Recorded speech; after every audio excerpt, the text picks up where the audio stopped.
Hello प्यारे मित्रों, देश के नौजवानों, साथियों, सभी का स्वागत अभिनंदन है उत्कर्ष की इस पवित्र धरा पर। Most welcome, most welcome. तारों की टिमटिमाहट, हीरे की चमक, तारों की टिमटिमाहट, हीरे की चमक, इंजन की गर्जना, फोटोन का करिश्मा, न्यूट्रॉन की बौछार, हीलियम पर प्रहार, मिलकर करते हैं आप सभी का आदर और सत्कार, आदर और सत्कार।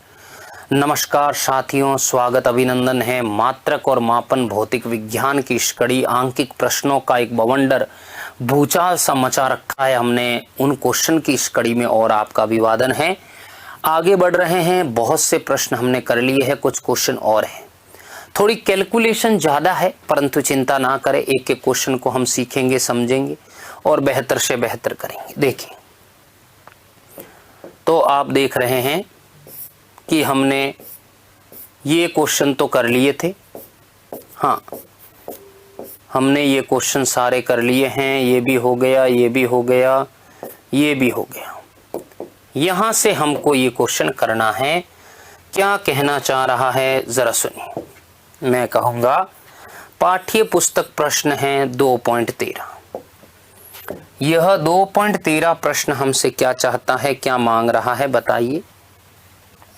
कह रहा है कि कोई भौतिक राशि P 4 प्रेक्षण योग्य राशियों A, B, C, D से इस प्रकार संबंधित है कि P बराबर है A³ B² 22 √C और D।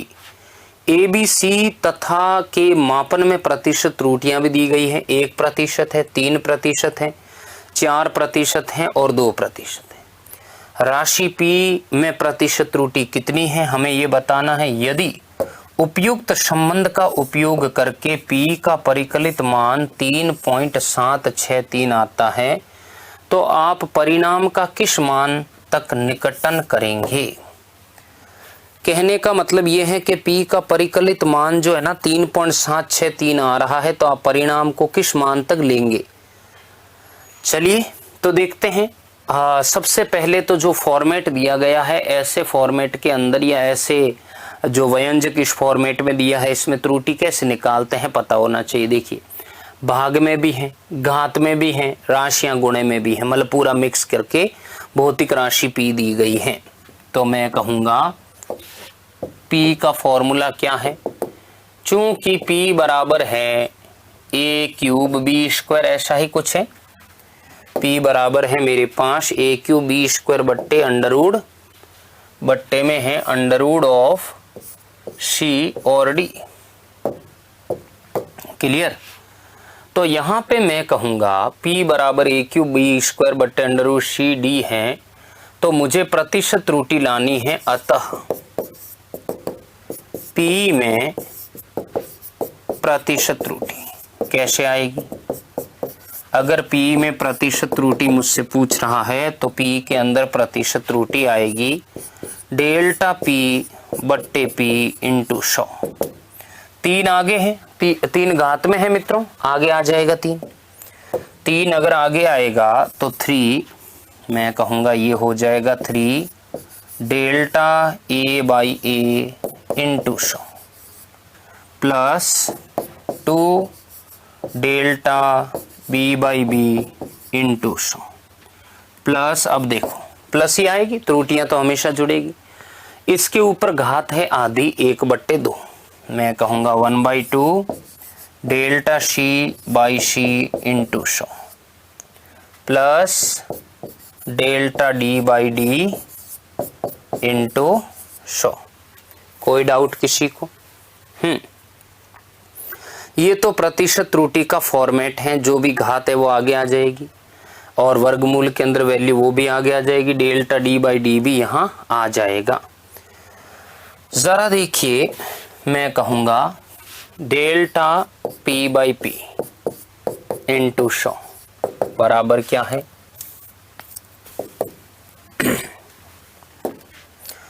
ये आ रहा है 3 डेल्टा A/A इंटू 100। तो मुझे बताओ इसके अंदर हमें त्रुटि दे रखी है कि कितनी त्रुटि है, चेक कर लो जरा, चेक करो।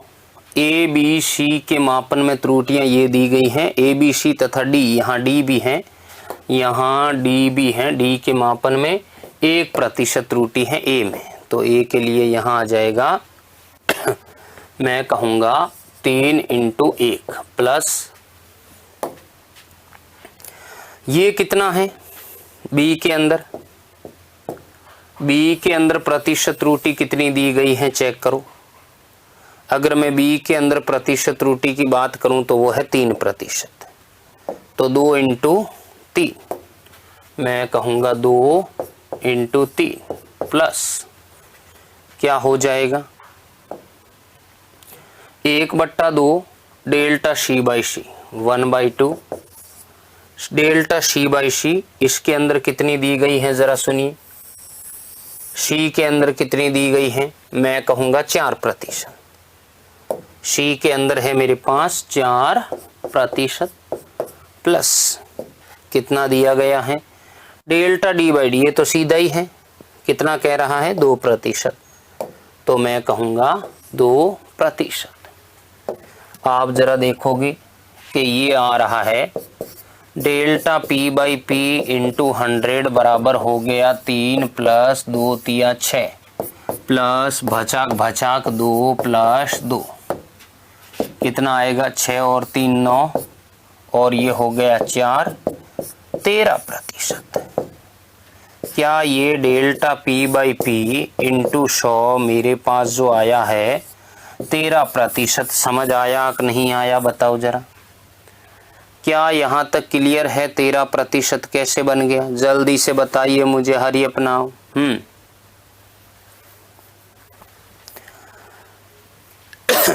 क्लियर है।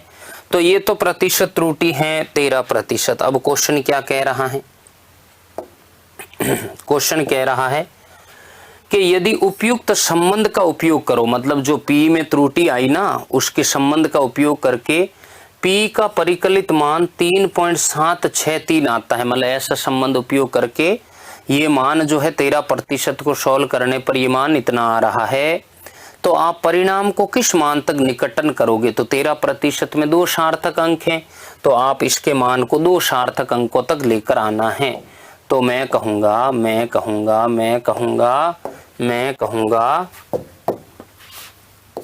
चूंकि P में प्रतिशत त्रुटि, चूंकि P में प्रतिशत त्रुटि 13% प्राप्त होती है, 13% प्राप्त होती हैं, जो किसके बराबर है मैं कहूँगा जो 3.763 मैं कहूँगा जो परिमाण में 3.763 के तुल्य, 3.763 के क्या है तुल्य है। चूंकि मैं कहूँगा 13% में 13% में सार्थक अंकों की संख्या, सार्थक अंकों की संख्या कितनी है 2 है। अतः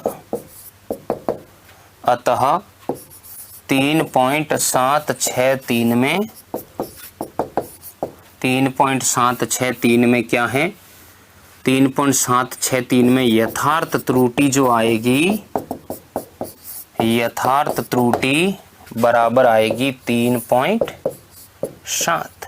आया समझ में। 2 अंकों तक आपको इसका रिजल्ट बताना था, क्योंकि 13% में सार्थक अंक 2 आ रहे हैं, तो 3.763 में भी कितने अंक लेने हमें 2। क्या ये समझ आया। कितना बेहतरीन प्रश्न मित्रों, क्वेश्चन अपने आप में कमाल है। ये क्वेश्चन जो है अपने आप में बहुत इंपॉर्टेंट है, आता है हर बार, कई बार ये एग्जाम में पूछा गया, इसलिए इस क्वेश्चन को आप विशेष इंपॉर्टेंट कर दीजिए। वेरी वेरी इंपॉर्टेंट पूछा जाता है हर बार ये एग्जाम के अंदर। चलो मैं आगे, तो 2.13 जो क्वेश्चन था वो अपन ने कर लिया है। बहुत ही शानदार तरीके से। आशा करूंगा आपको ये समझ आ गया।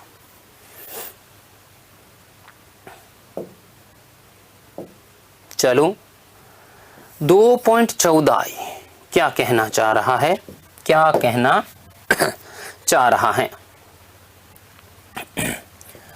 कि किसी पुस्तक में जिसमें छपाई की अनेक त्रुटियां हैं, बहुत बढ़िया, आवर्त गति कर रहे किसी कण के विस्थापन के 4 भिन्न सूत्र दिए गए हैं।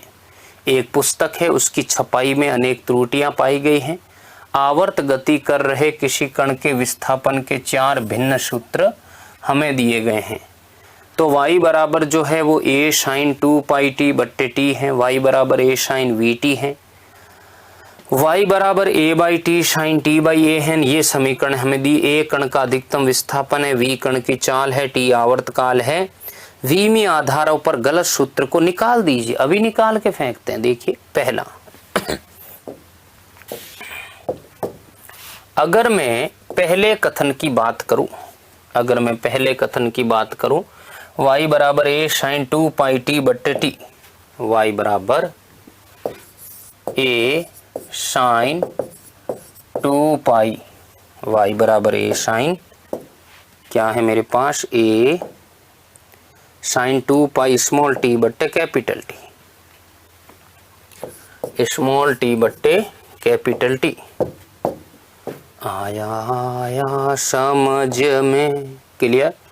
ये हमारे पास हमें दिया गया है a साइन 2 पाई टी बट्टे टी। ये कह रहा संबंध सत्य है, गलत है। देखिए आप एक समीकरण से इसकी तुलना करो। मैं कहूँगा y बराबर a साइन ओमेगा टी से तुलना करने पर,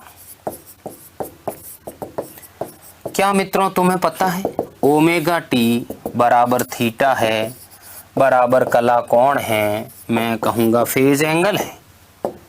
क्या है, कला कोण है। अब आपको पता है कोण एक विमाहीन राशि है। अगर यहाँ विमा आ रही है तो ये संबंध गलत है, और कोण की जगह पे विमाहीन राशि आ रही तो वो संबंध सत्य है। तो देखो मैं कहूँगा यहाँ मेरे पास ओमेगा टी के स्थान पर क्या आ रहा है, ज़रा देखिए।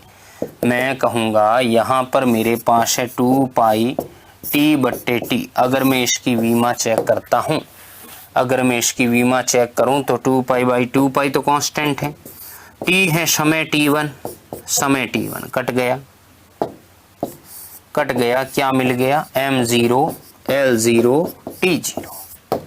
इसका मतलब ये जो राशि है ये राशि विमाहीन है, ये राशि विमाहीन है, ये राशि विमाहीन है।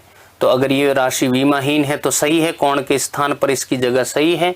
आयाम मीटर में L1, y मीटर में L1। इसका मतलब इन दोनों की विमा जो है L1 L1 वो सही है, L1 L1 सही है। तो मित्रों मैं यहाँ पर आपको सीधा जवाब देना चाहूँगा। वो क्या है, सीधा जवाब क्या है, ज़रा सुनिए। मैं कहूँगा अतः मैं कहूँगा 2 पाई स्मॉल टी बट्टा टी, 2 पाई स्मॉल टी बट्टे टी क्या है, विमाहीन है, विमाहीन है। अतः विस्थापन y की विमा, अतः विस्थापन y की विमा मैं कहूँगा आयाम a के तुल्य है, तुल्य है। अतः यह संबंध सत्य है। यह संबंध क्या है, सत्य है। तो भाई पहला संबंध तो करेक्ट है, हमें ज्यादा इसमें घबराने की आवश्यकता नहीं है। चलो पहला संबंध तो करेक्ट है, हमारा क्लियर है। आप आओ इसमें a sine we t, y बराबर है दूसरा संबंध। मैं कहूँगा दूसरा संबंध जो है b, y बराबर a साइन वी टी। कौन की जगह पे इस बार VT आया है और कौन की जगह पे कौन ही आना चाहिए, विमाहीन होना चाहिए वो पद। इस बात का विशेष ध्यान रखें। A sin VT कित्थे चलिए, कित्थे चलिए, क्लियर है ये। देखो मैं कहूंगा, मैं यहां पर कहूंगा y बराबर A sin ओमेगा टी से तुलना करने पर, मैं इससे तुलना कर लूं। अगर मैं इससे तुलना कर रहा हूं तो आज ओमेगा टी के स्थान पर VT आया है, तो जहां ओमेगा टी की वीमा क्या है, जहां ओमेगा टी एक कोण है और कोण की वीमा होती है M0 L0 T0।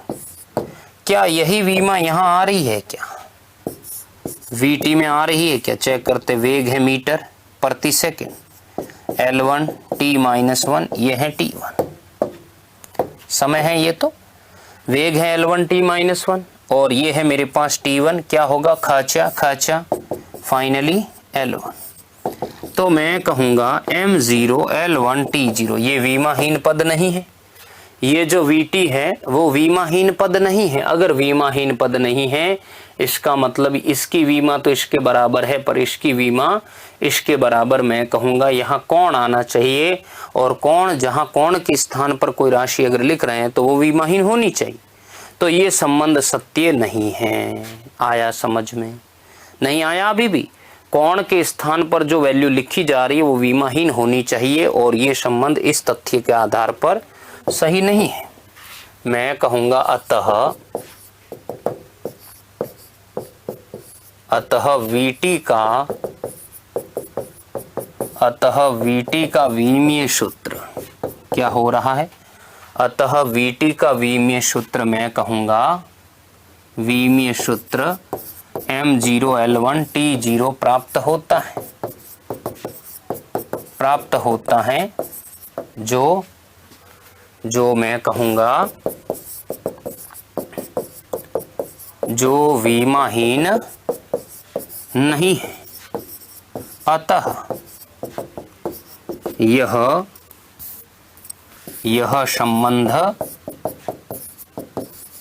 संबंध सत्य नहीं है। कौन की जगह पे वीमा कैसे पॉसिबल, संबंध सत्य नहीं है। चलो भाई समझ गए, हम इसमें समझ गए। जरा देखो आगे की कहानी में, यहां तक आपको समझ आ गया है, यहां तक आपको समझ आ गया है। अब ये सी में आओ, y बराबर A बट्टा T sine T by A.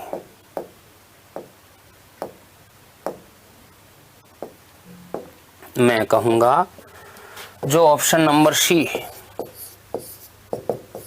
y बराबर A बाई टी है, y बराबर A बाई टी है मेरे पास। कहाँ गया A by capital T sine T by small ए।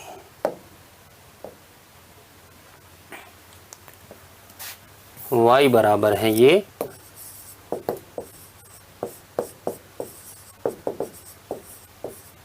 ऐसा ही कुछ है, चेक करो जरा।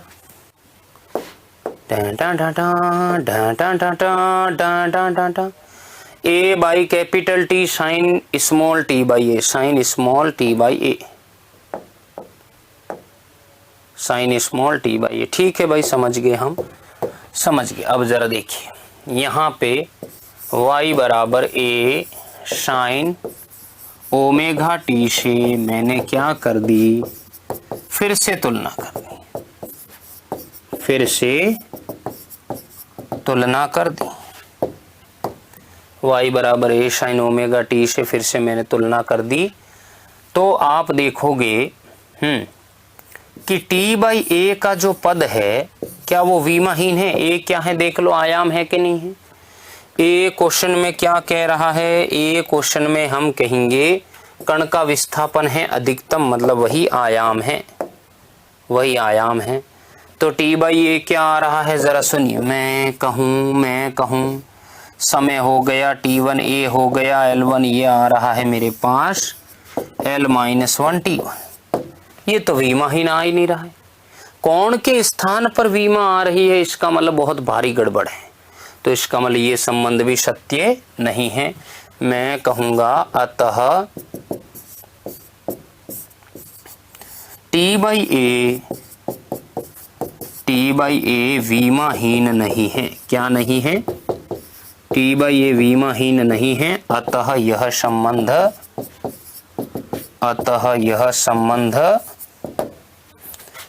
संबंध सत्य नहीं है। गॉट? बहुत बढ़िया, शानदार शानदार शानदार। जरा देखो, तो ये वाला आ गया हमारे पास। अब देखो आगे की कहानी में क्या है। डी बच गया है, अभी करते हैं। ये भी कोई हम डरते थोड़ी है।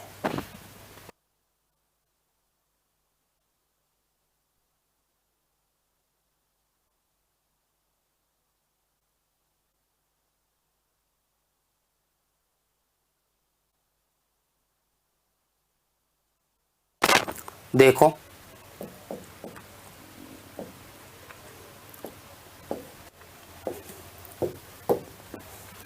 डी ऑप्शन क्या है? डी ऑप्शन है मेरे पास y बराबर क्या है? a√2 sin 2 बाई टी बट्टे टी। y बराबर है a√2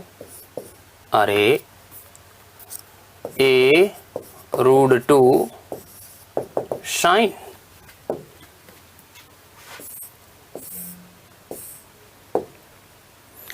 a√2 ब्रैकेट में है sin 2 पाई स्मॉल टी बट्टे capital T. sin 2 pi small T बट्टे capital T. sin 2 pi small T बट्टे capital T cos 2 pi small T बट्टे capital T plus में।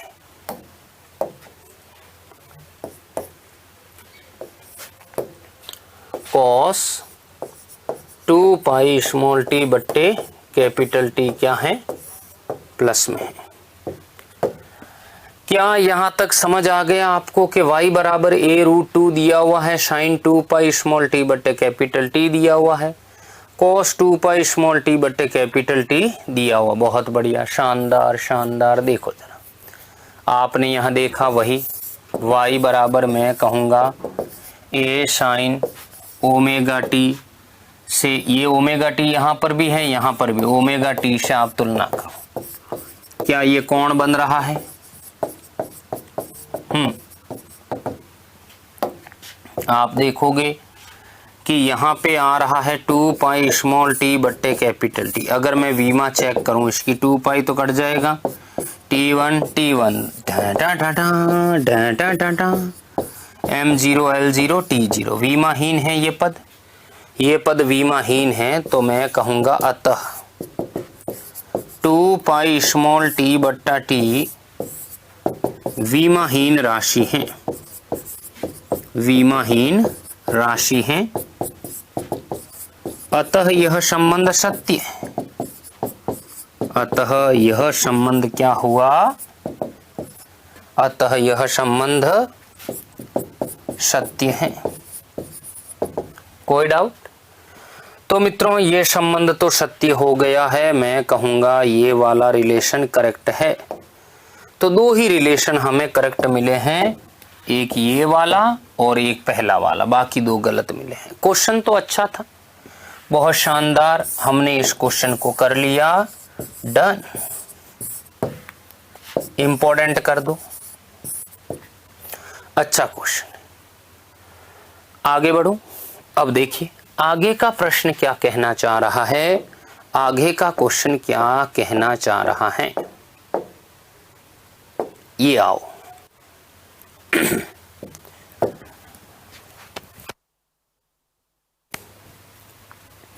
क्वेश्चन ये कह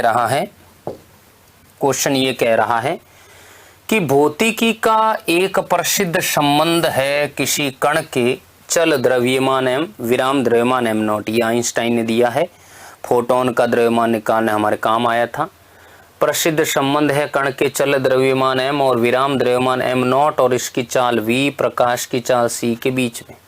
ये संबंध सबसे पहले अल्बर्ट आइंस्टाइन के विशेष आपेक्षिकता के सिद्धांत के परिणाम स्वरूप उत्पन्न हुआ था। बिल्कुल हुआ था।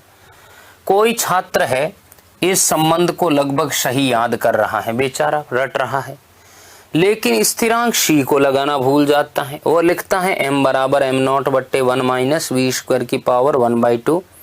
अनुमान लगाइए c कहाँ लगेगा? क्या अनुमान लगाना, रटा हुआ है हमारे तो फॉर्मूला m बराबर एम नॉट बट्टे 1 माइनस वी स्क्वायर बट्टे सी स्क्वायर, बट्टे में आएगा। तो भाई अनुमान लगाने का बोला है, इसका मतलब हमें कारण भी पूछ रहा है। तो कैसे करें देखिए। आप कहोगे चूंकि m बराबर है एम नॉट बट्टे 1 माइनस वी स्क्वायर की पावर 1/2। मैं कहूंगा चूंकि गतिक द्रव्यमान एवं विराम द्रव्यमान, गतिक द्रव्यमान एवं विराम द्रव्यमान की विमा समान है,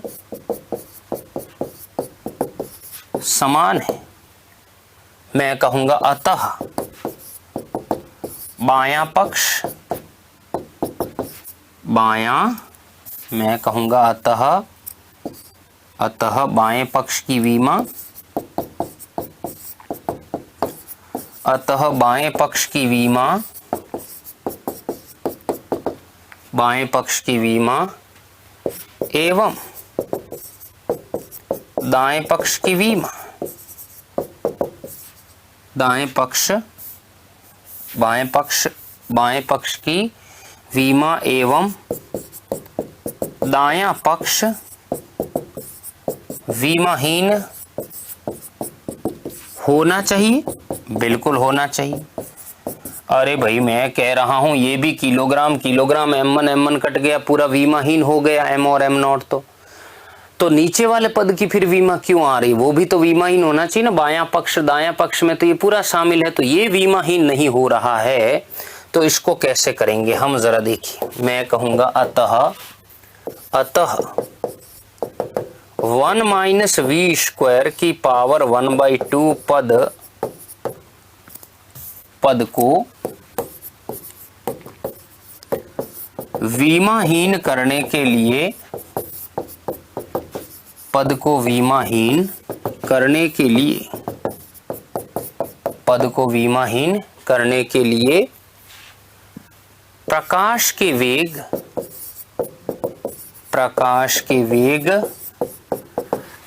c का भाग v स्क्वायर के c का भाग दिया जाना चाहिए। प्रकाश के वेग c का भाग दिया जाना चाहिए। ठीक है, कैसे दूंगा मैं कहूंगा ये हो जाएगा मेरे पास, मैं कहूंगा 1 माइनस वी स्क्वायर की पावर 1/2 है। तो ये मुझे मिलेगा 1 माइनस वी स्क्वायर बट्टे सी स्क्वायर की पावर 1/2। तभी ये क्या मिलेगा मुझे m0 l0 t0 मिलेगा। और बाएं पक्ष की विमा दाएं पक्ष की विमा बैलेंस कर पाएगी, बराबर कर पाएगी। समझ आया कि नहीं आया मित्रों? बहुत बेहतरीन प्रश्न, शानदार क्वेश्चन 2.15। आशा करूंगा आपको ये समझ में आ गया। बहुत प्यारा प्रश्न, डन। बताइए क्या यहां तक सभी को क्लियर है? शानदार प्रश्न बताएं।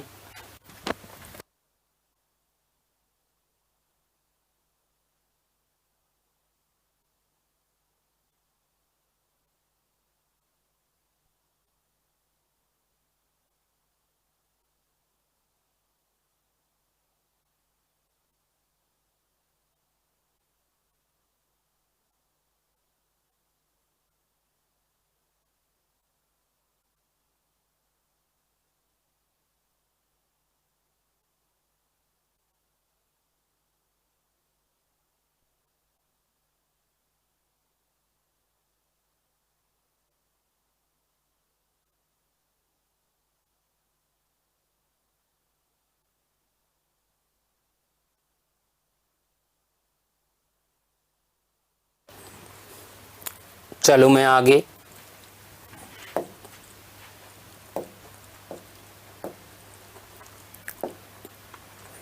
ये देखो पाठ्य पुस्तक प्रश्न 2.16 क्या कहना चाह रहा है, हमसे कुछ कहना चाह रहा है। देखिए ये कह रहा है परमाणविक पैमाने पर लंबाई का सुविधाजनक मात्रक जो है वो है एंगस्ट्रॉम।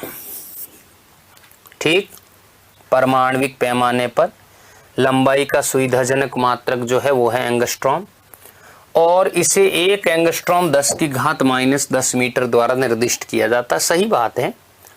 हाइड्रोजन के परमाणु का अमाप का मतलब ये जो त्रिज्या हमें दी गई है ये इतनी दी गई है, तो हाइड्रोजन परमाणुओं के एक मोल का मीटर क्यूब में कुल आणविक आयतन कितना है।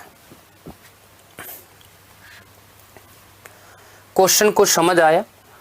परमाणविक पैमाने पर लंबाई का सुविधाजनक मात्रक एंगस्ट्रॉम है। 1 एंगस्ट्रॉम 10⁻⁻10 मीटर द्वारा निर्दिष्ट है। हाइड्रोजन के परमाणु का जो अमाप है, अमाप का मतलब त्रिज्या है, और हाइड्रोजन इतनी है। हाइड्रोजन परमाणु के एक मोल का मीटर क्यूब में कुल आयतन कितना हमें बताना है। देखिए मैं यहां पर कहूंगा लंबाई का सुविधाजनक मात्रक ये है। जरा देखिए मैं कहूंगा अतः हल कर रहे हैं हम। मैं कहूंगा हाइड्रोजन के परमाणु की त्रिज्या, हाइड्रोजन के परमाणु की मुझे त्रिज्या चाहिए। त्रिज्या कितनी है 0.5 एंगस्ट्रॉम, तो 0.5 एंगस्ट्रॉम को हो गया 10⁻⁻10 मीटर। ठीक है, ये हाइड्रोजन के परमाणु की त्रिज्या है, हाइड्रोजन के एक अणु की त्रिज्या है। ठीक, अब मुझे एक बात बताओ। मैं कहूंगा अतः हाइड्रोजन की, मैं कहूंगा अतः हाइड्रोजन के एक अणु का आयतन कितना हो सकता है। एक अणु का आयतन बताओ जरा। आप जानते हैं किसी भी गैस, हाइड्रोजन गैस है तो उसके अंदर अणु ठोस गोलाकार माने गए हैं, और गोले का आयतन क्या होता है। गोले का आयतन होता है 4/3 पाई आर क्यूब। 4/3 पाई, मैं कहूंगा 4/3 पाई, आर है 0.5 10⁻⁻10 का होल क्यूब। ये आया है मेरे पास मीटर क्यूब। 4/3 पाई 0.5 10⁻⁻10 का होल क्यूब मीटर क्यूब। ये हाइड्रोजन के एक अणु का आयतन है। एक अणु का आयतन हाइड्रोजन के अंदर इतना है। ठीक है, तो हाइड्रोजन परमाणु के एक मोल मीटर क्यूब में कुल आणविक आयतन कितना होगा, मैं उधर ही बढ़ रहा हूं।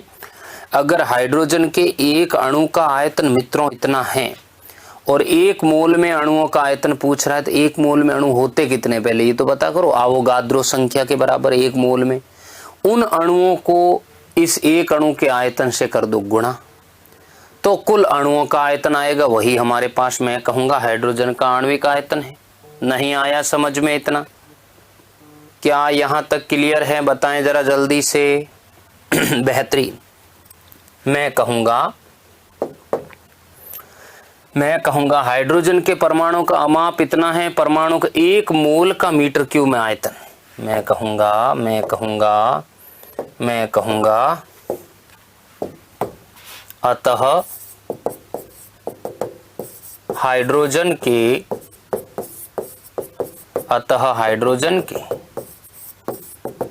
एक मोल गैस में, एक मोल गैस में हाइड्रोजन के एक मोल गैस में उपस्थित अणुओं की संख्या। मैं कैसे पूछूं ये सवाल, मारो मनड़ो भारी। मैं कहूंगा हाइड्रोजन के एक मोल गैस में उपस्थित अणुओं की संख्या जो होती है वो n बराबर होगा Na बराबर 6.023 10⁻23 आवोगाद्रो संख्या एक मोल में।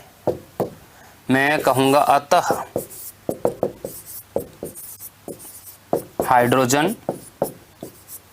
हाइड्रोजन गैस के एक मोल का आयतन, तो एक मोल का आयतन कितना आएगा जरा सुनो। अगर कुल अणु इतने हैं, एक अणु का आयतन पीछे आया हुआ है, एक मोल में अणु इतने हैं, तो एक मोल का आयतन निकालना हमें कहाँ दिक्कत आ रही है। जब एक पेन का मूल्य 10 रुपए, 50 पेन का मूल्य 500 रुपए नहीं होगा? बिल्कुल होगा। मैं कहूंगा V डैश बराबर V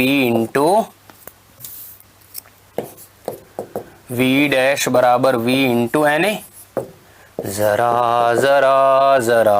4/3 पाई 0.5 10⁻−10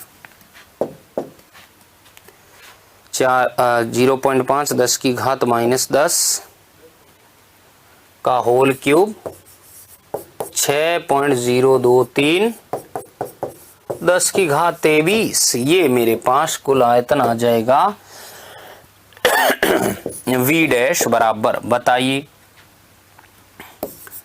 4/3 3.14 5 है, तो 0.5 इंटू 0.5 इंटू 0.5 10⁻−30 प्लस 23 6.023 कितना आ जाएगा ये।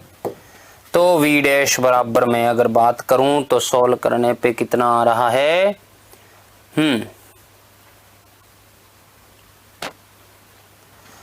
3.15 10⁻⁻7 मीटर क्यूब। बताइए क्या ये यहां तक समझ आया? क्या ये इतना समझ में आया? मैं कहूंगा हाइड्रोजन के एक मोल गैस का आयतन इतना हो जाएगा। ये क्लियर हुआ कि नहीं हुआ? जल्दी से बताइए। शानदार क्वेश्चन, बहुत ही पॉपुलर, जबरदस्त प्रश्न।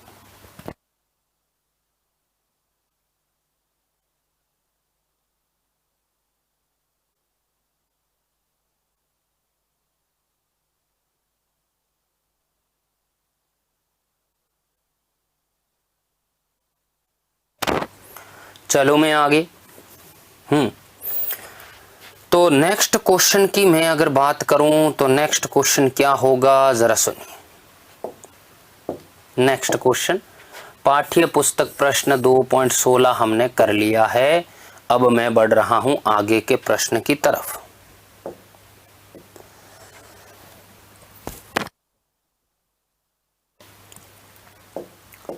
सुनो जरा पाठ्य पुस्तक प्रश्न 2.17 क्या कहना चाह रहा है। देखिए कि किसी आदर्श गैस का एक मोल ग्राम अणुक मानक ताप व दाब पर 22.4 लीटर आयतन है। कोई आदर्श गैस है, उसके एक मोल ग्राम अणुक का मानक ताप और दाब पर आयतन 22.4 लीटर है। वो इतना आयतन घेरता है। हाइड्रोजन के ग्राम अणु का आयतन और उसके एक मोल के परमाणविक आयतन का अनुपात कितना है? हाइड्रोजन के अणु की अमाप जो है 1 एंगस्ट्रॉम है और ये अनुपात इतना अधिक क्यों है? ये भी यही कहना चाह रहा है जैसा पीछे क्वेश्चन है कि एक आदर्श गैस के एक मोल गैस का मानक ताप और दाब पर आयतन 22.4 लीटर है। ठीक है, तो हाइड्रोजन के ग्राम अणु का आयतन और उसके एक मोल के परमाणविक आयतन का अनुपात क्या है, ये हमसे पूछ रहा है। ठीक है, जरा देखो मैं कहूंगा आदर्श गैस का के एक मोल का आयतन, आदर्श गैस के एक मोल का आयतन मेरे पास क्या आ रहा है? V मोल बराबर 22.4 लीटर। जरा जरा जरा लीटर को मैंने कर दिया -3 मीटर क्यूब। ये कह रहा आदर्श गैस के 1 मोल मानक ताप दाब पर आयतन जो है 22.4 लीटर आयतन घेरता है। हाइड्रोजन के ग्राम अणुक आयतन और उसके 1 मोल के परमाणुक आयतन का अनुपात समझ आया? कुछ इशारा देखो जरा। ये कह रहा है हाइड्रोजन के ग्राम अणुक आयतन मतलब हाइड्रोजन के अंदर 1 मोल के अंदर जितने भी अणु हैं उनका आयतन, और ये आदर्श गैस का जो मोलर आयतन है या मोल आयतन है, इनका रेशियो बताना है, जिसमें इसको ऊपर रखना है, इसको नीचे रखना है। हाइड्रोजन के ग्राम अणुक आयतन और उसके 1 मोल के परमाणुक आयतन का अनुपात क्या है। तो हमें ये आदर्श गैस के संदर्भ में जो मोल आयतन आया है 22.4 लीटर, ये तो लेना ही है। हाइड्रोजन के अणुओं का 1 मोल परमाणुक आयतन कितना वो लाना है। ठीक है, तो जरा देखिए, ये तो स्टैंडर्ड वैल्यू है ही है। मैं कहूंगा अतः हाइड्रोजन के 1 अणु का आयतन, हाइड्रोजन के 1 अणु का आयतन कितना हो जाएगा हमें देखना है। 1 अणु का जो आयतन होगा वो होगा मेरे पास V1 बराबर 4/3 पाई आर क्यूब। आर कितना है 0.5 एंगस्ट्रॉम। नहीं दिया है तो ले लो, पिछले क्वेश्चन में दिया हुआ था। नहीं दिया है, अमाप लगभग 1 एंगस्ट्रॉम है। अमाप का मतलब यहाँ व्यास है, ध्यान रखना, ये यहाँ अमाप का मतलब व्यास है, हमें त्रिज्या चाहिए। तो ये वैल्यू अगर मैं यहाँ पुट करता हूँ तो V1 बराबर हो जाएगा 4/3 3.14 0.5 10 की घात -10 का होल क्यूब आया। तो V1 बराबर होगा 4/3 3.14 0.5 0.5 into 0.5 into 0.5 hello hello hello 10 की घात -30 यही आएगा। ओके, कितना आ रहा है जल्दी से मुझे बताएं, हरी अपनाओ।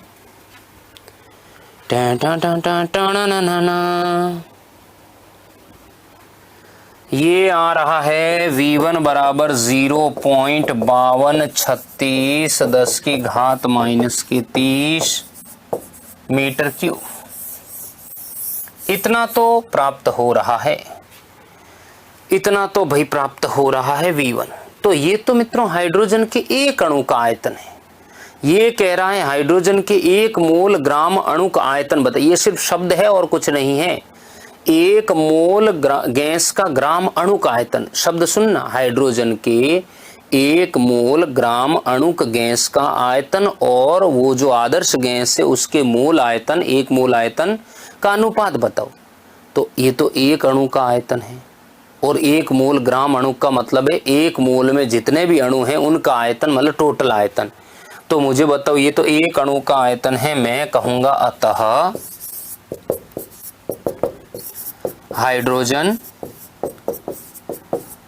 हाइड्रोजन गैस के 1 मोल में, हाइड्रोजन गैस के 1 मोल में उपस्थित अणुओं की संख्या, उपस्थित अणुओं की संख्या बराबर Na बराबर 6.023 10 की घात 23।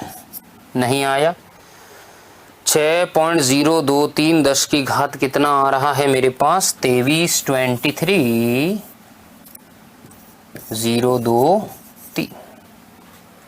क्लियर है ये।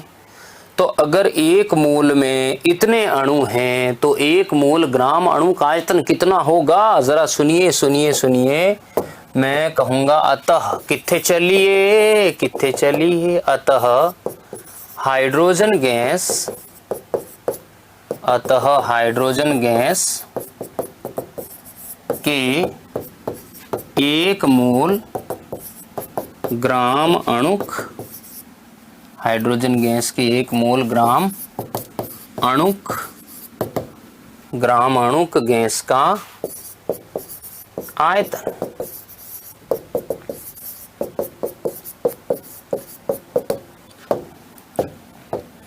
V डैश बराबर Na इंटू वी, 6.023 10 की घात 23 और V कितना आया है 0.52,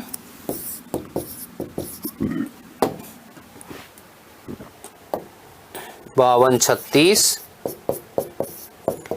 10 की घात -30 कितना पहुंच गया मित्रों V डैश।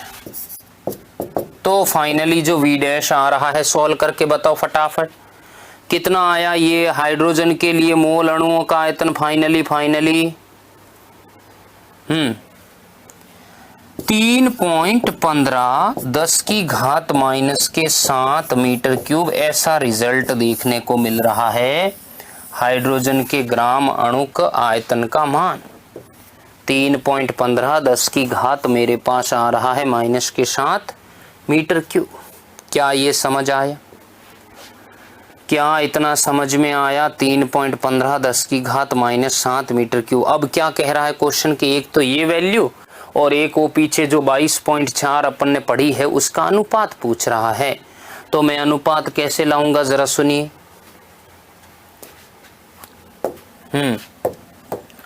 मैं कहूंगा V मोल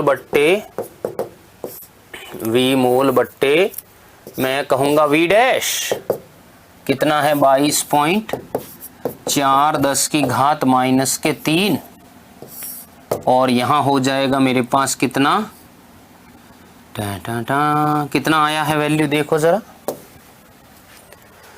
3.15। ये 15 है, सही दिख नहीं रहा होगा मेरे प्यारे विद्यार्थी को, मैं यहां लिख देता हूं सही।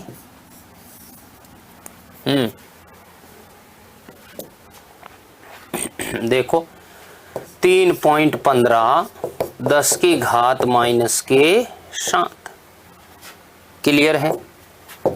तो मेरे पास जो आंसर आ रहा है V मोल बट्टे V डैश बराबर क्या आ रहा है, कैलकुलेशन करिए फटाफट। 22.4 बट्टे 3.15 10 की घात -3 + 7 V मोल बट्टे V डैश 22.4 3.15 10 की घात 7 में से 3 गए कितना आ रहा है 4। जल्दी से बताओ कितना आया ये।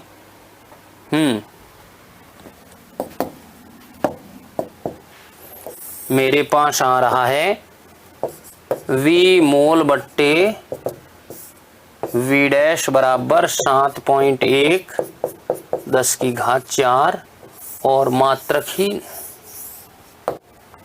क्लियर है? क्या ये यहां तक समझ आया रिजल्ट मुझे बताओ। हरी अपनाओ।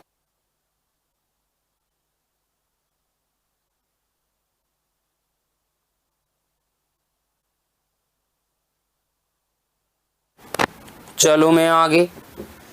अब ये क्वेश्चन कुछ क्या इशारा कर रहा है देखिए, V मोल बट्टे V डैश तो आ गया। आगे की अगर मैं बात करूं तो आप कहोगे देखिए ये कह रहा है अनुपात क्या है, हम लेकर आ गए हाइड्रोजन के अणु का अमाप लगभग 1 एंगस्ट्रॉम है। ये अनुपात इतना अधिक क्यों है? तो ये अनुपात इसलिए इतना अधिक है क्योंकि जो 1 एंगस्ट्रॉम हाइड्रोजन का अमाप है ना वो बहुत ज्यादा है।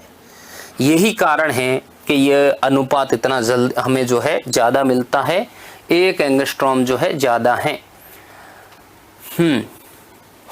तो मैं कहूंगा तो ये अमाप अधिकतम होने का कारण यही है कि दो अणुओं के बीच में जो अंतराण्विक दूरी है 1 एंगस्ट्रॉम जो दूरी है व्यास है वो बहुत ज्यादा है, इसलिए रेशियो अधिक आता है।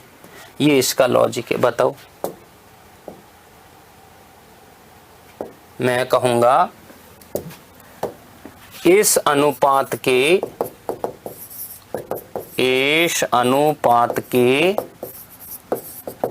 अधिकतम होने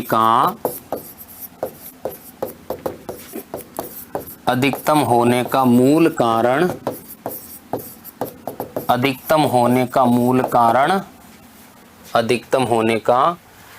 कारण गैस के अणुओं के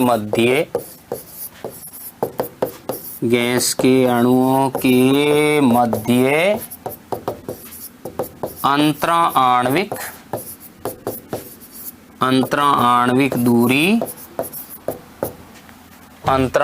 दूरी का अत्यधिक होना है।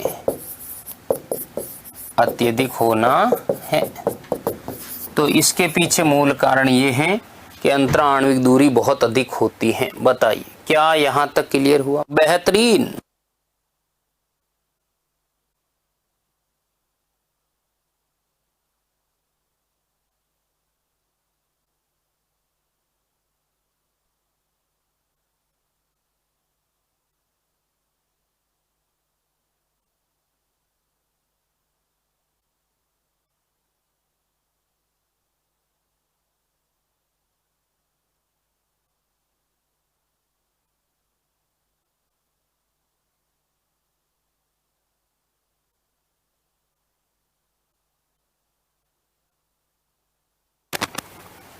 चलो आगे।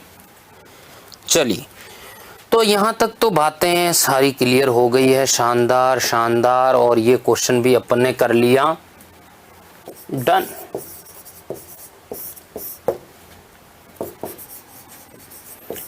इंपॉर्टेंट कर दीजिए। आगे बढ़ता हूं मैं। पाठ्य पुस्तक प्रश्न 2.18 मुझे क्या सिखाने वाला है, जरा सुनिए। क्या कह रहा है कि सामान्य प्रेक्षण की स्पष्ट व्याख्या कीजिए। कैसी व्याख्या? सामान्य प्रेक्षण की स्पष्ट व्याख्या कीजिए। यदि आप तीव्र गति से गतिमान किसी रेलगाड़ी की खिड़की से बाहर देखें तो समीप के पेड़, मकान आदि रेलगाड़ी की गति के विपरीत दिशा में तेजी से गति करते हुए प्रतीत होते हैं। क्या कहना चाह रहा है कि इस सामान्य प्रेक्षण की स्पष्ट व्याख्या कीजिए। यदि आप तीव्र गति से गतिमान किसी रेलगाड़ी की खिड़की से बाहर देखते हैं तो समीप के पेड़, मकान आदि रेलगाड़ी की गति के विपरीत दिशा में तेजी से गति करते हैं और दूरस्थ पिंड, पहाड़ियां हैं, चंद्रमा है, तारे हैं, ये सब स्थिर होते क्या कारण है? वास्तव में क्योंकि आपको ज्ञात है कि आप चल रहे हैं, इसलिए दूरस्थ वस्तुएं आपको अपने साथ चलती हुई प्रतीत होती हैं। तो मित्रों, अपन देखते हैं रेलगाड़ी के अंदर जो पेड़ वगैरह होते, रेलगाड़ी इधर जा रही तो वो इधर जाते हैं, जबकि दूरस्थ स्थित चंद्रमा है, कोई पहाड़ है, पेड़ हैं, तो वो ऐसा लग रहा है कि वो हमारे साथ साथ चल रहा है। ऐसा क्यों? तो ऐसा इसलिए है क्योंकि मित्रों, किसी भी वस्तु को मनुष्य की आंख तक मिलाने वाली एक रेखा होती है जिसे दृष्टि अक्ष कहते हैं या दृष्टि रेखा कहते हैं। अब ये दृष्टि रेखा नजदीक वाली वस्तुओं को भी मनुष्य की आंख से मिलाती है और दूरस्थ वस्तुओं को भी मनुष्य की आंख से मिलाती है। अब जो नजदीक है, अब गाड़ी चल रही है तो नजदीक वस्तुओं में क्या होता है? दृष्टि रेखा की स्थिति, अभिविन्यास में परिवर्तन फटाफट होते हैं। तो जो नजदीक वस्तुएं हैं उनमें दृष्टि अक्ष जो है अपनी स्थिति बहुत तीव्र गति से बदलती है, जबकि दूरस्थ स्थित वस्तुएं हैं उनमें जो दृष्टि अक्ष हैं उनमें परिवर्तन धीरे धीरे होता है, या बहुत मैं कहूँगा नगण्य मात्रा में होता है। तो इस कारण वो वस्तुएं तो स्थिर दिखाई देती हैं और ये वस्तुएं रनिंग मोड में दिखाई देती, क्योंकि नजदीक हैं, इनमें दृष्टि अक्ष की स्थिति में तेजी से परिवर्तन होता है। दूरस्थ वस्तुओं का दृष्टि अक्ष के साथ परिवर्तन धीमे धीमे होता है, इसलिए वो हमें दूर स्थिर दिखाई देती हैं। समझ आ गया? तो जिसकी स्थिति में फटाफट परिवर्तन होगा वो हमें तीव्र गति से दिखाई देगी और दृष्टि अक्ष के अंदर परिवर्तन धीमे गति से होगा वो हमें स्थिर दिखाई देगी। क्लियर है? तो मैं कहूंगा किसी वस्तु एवं मनुष्य की आंख, मनुष्य की आंख, आंख के मध्य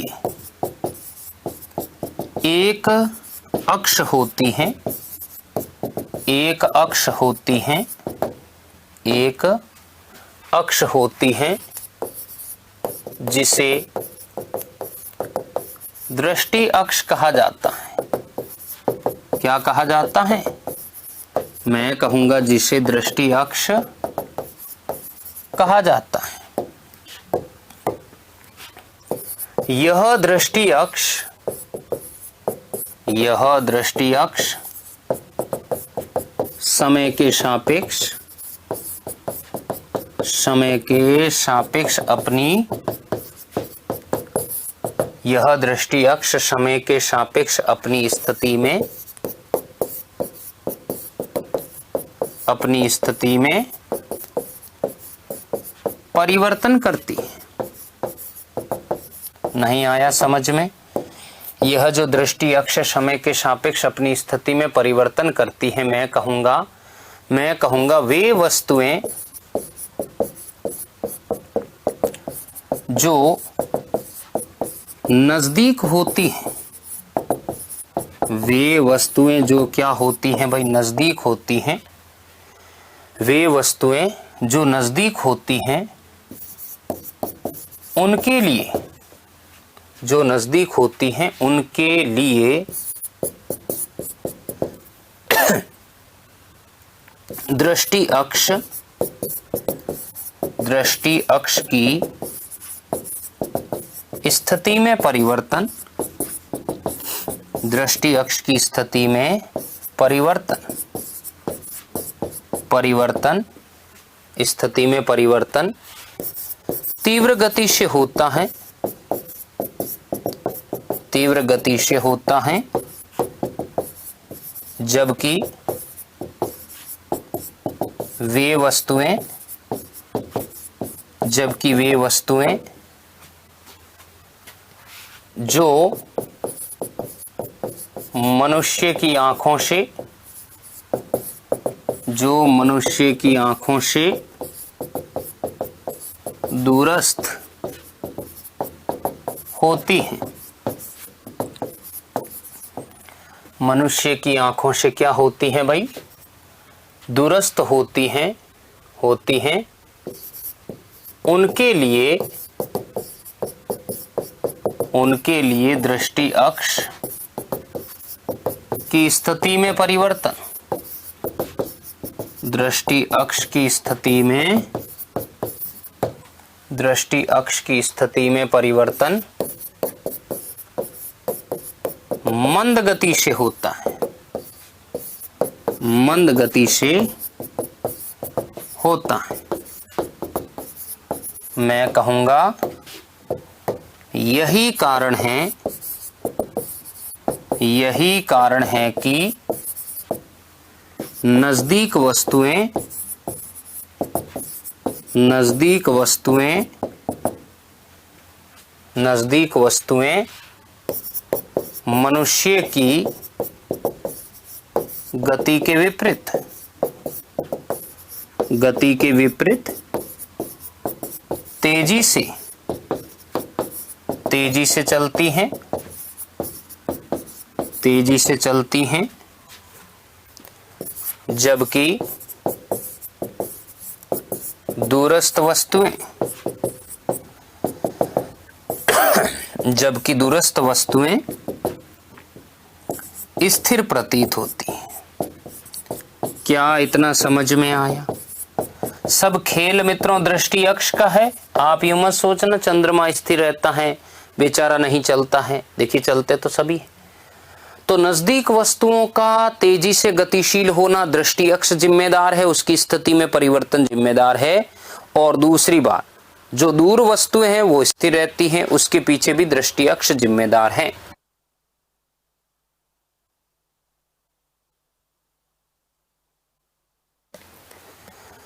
तो तो क्या मित्रों ये क्वेश्चन समझ आए कि नहीं आए, मुझे ये बताइए। शानदार शानदार मित्रों, काफी संघर्ष कर रहे हैं हम लोग परंतु अभी भी देखिए काफी क्वेश्चन उदाहरण बचे हुए हैं।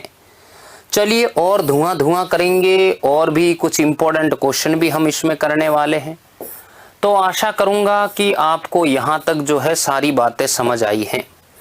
अगली कड़ी में मैं इसके और प्रश्नों को लूँगा बहुत बेहतर ढंग से, और अच्छे अच्छे प्रश्न लेंगे, और जैसा कि वादा किया हुआ है अन्य महत्वपूर्ण प्रश्न भी हम कुछ करेंगे जो एग्ज़ाम में हूबहू पूछे गए हैं, जो रिपीट हो रखे हैं, ऐसे प्रश्नों पर भी हम चर्चा करेंगे। तब तक के लिए आप पढ़ते रहें, मस्त रहें, खुश रहें। Thank you, take care, bye bye, जय हिंद।